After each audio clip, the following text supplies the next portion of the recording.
اور جو لوگ کمزور بنائے جاتے رہے ان کو ہم نے زمین شام کے مشرق و مغرب کا جس میں ہم نے برکت دی تھی وارث کر دیا، اور بنی اسرائیل کے بارے میں ان کے صبر کی وجہ سے تمہارے پروردگار کا وعدہ نیک پورا ہوا۔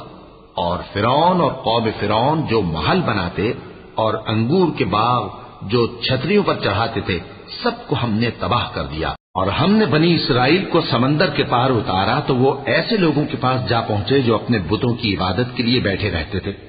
بنی اسرائیل کہنے لگے کہ موسیٰ، جیسے ان لوگوں کے معبود ہیں ہمارے لیے بھی ایک معبود بنا دو۔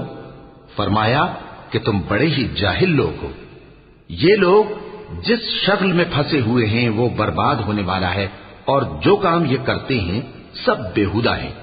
فرمایا کیا میں اللہ کے سوا تمہارے لیے کوئی اور معبود تلاش کروں، حالانکہ اس نے تم کو تمام اہل عالم پر فضیلت بخشی ہے۔